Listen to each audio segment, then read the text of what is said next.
magic and the Enlightenment period. All these scientists were magicians. They were all into black magic. You read about Francis Bacon. I just read a biography of Francis Bacon called Knowledge is Power, Magic and the Creation of Modern Science. Francis Bacon was reading all these magical books. Arthur C. Clarke. Arthur C. Clarke, great technologist. He actually has most of the patents that enabled the satellites, right? If you look at his interview with BBC in 1961, where he predicts the internet, he predicts the cell phones, he predicts texting. He said that by the year 2000, people are going to have handheld devices that enable them to talk to anybody anywhere, right?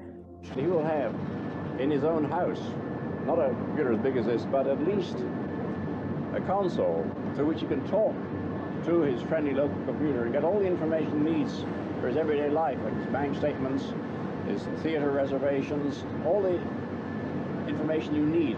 This will be in a compact form in his own house. Arthur C. Clarke said, and he has 3 laws of technology.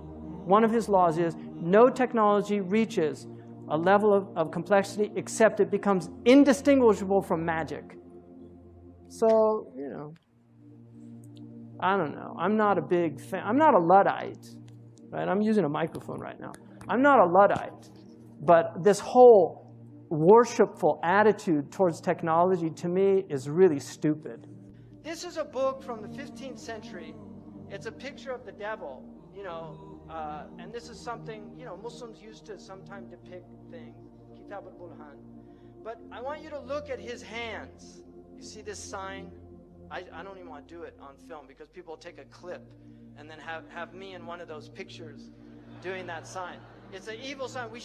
Don't do these signs, right? And kids watch Spider-Man and then they want to do the sign because Spider-Man does it, right? And you don't want to be a Spider-Man, right? You want to be a human man, right? Not an arachnoid, a humanoid. These signs, even this one, which I don't like doing, but that sign, Muslims should not do that sign. That actually comes out of magic. These are signs that were, they're magical signs. We have no symbols in our religion. Even the crescent and the moon is a Seljuk tradition. The Prophet ﷺ had no symbols in his religion. It's one of the miracles of our religion, right? Because this is demonic stuff. So that is a very important symbol. Now, this is what they worship, these Satanists, Baphomet. If you notice, he's androgynous, so it's a male-female mixture. Also making these signs. You see the signs he's making using this sign because 11 is the devil's number. Because 11 is 1 beside 1. And you will notice that in their numerology, they use 11 a lot, and they like multiples of 11. 11, 22, 33, 66. They like these multiples. Imam al-Ghazali says in their magic, they know the secrets of numbers, and so they use numbers. The Prophet ﷺ, when they used magic on him, they blew on 11 knots. 11 uqda. And this is why the Mu'awwidhatayn has 11 ayahs, because it protects against their magic. So this is real stuff, people. I'm not making this up. This is real stuff. You either believe it or you don't, and if you don't, it's at your own peril. But this is real stuff. Sihr is a reality in the world, and people practice magic. And one of the practices is through the eyes, seducing the eyes in television and spectacle. It's the sihr of the ayun. You can see Madonna imitating here Baphomet, right? Because she's one of them, and she's a numerologist. She is a numerologist. She practices numerology. This is Lady Gaga, that everybody's gaga about. People tell me, you know, oh, you've got a lot of followers on your Twitter or something like that. I don't even know. I did Twitter one time and regretted it. But people said, and I said, to me that means nothing. Lady Gaga's got tens of millions of followers. So the devil has plenty of followers on Twitter. It means nothing. We want to be on the account with God, right? We want to have the angels following us. pleased with us, happy about what we're doing. Now, Maleficent, you could see Disney, they used to have films where the witch was evil, and now they entice them. This is the fitna. They make a beautiful, they used to make them old hags. If you see the old film, the witch was an old hag, but we get them by degrees. Now they take somebody that many people consider a very beautiful woman, and they put her in Baphomet's mask, and then it becomes seductive. He takes people by degrees. I mean, what is this? Why are they doing this? Why are you wearing horns? We're human beings. We're not demons.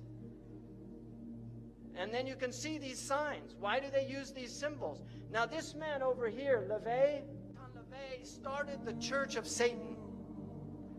He wrote a satanic Bible, and he explained that symbol that they're all doing, that you saw on that Muslim graphic of the devil, that symbol, he said, was a curse symbol of devils. That's the way they put curses on people. I understand that, what are you doing? I'm giving a blessing to the audience. I don't think they appreciate it. They were throwing it back. Well, they thought it was a curse. Would you like me to show them how the sign of the curse works? Sign of the curse? Completely different. How does it go? No, not at you people out there in the audience, but this is the difference. Aim it toward Red China, would you? This is the sign of the horns. A curse sign, the two fingers extended. This way, spread apart for sort of shotgun blast, you know. I always all figured if I ever when met it's the devil, it'd have dirty fingernails. Go on. No, they're not. Yes, they are. Where? Dirty fingernails. So that's the sign of the horn, and then what happens? Is that it? Well, there are other ones, too. Yeah, what are the other ones? The other ones, one of them's the pox sign. That's 3 fingers extended. A pox on you? A pox on you. During the Middle Ages, this was used. But You're originally... a bad cat. Well... Right? And you've got people at rock concerts, they're all doing it, thinking it's cool. Marilyn Manson was a follower of Anton LaVey.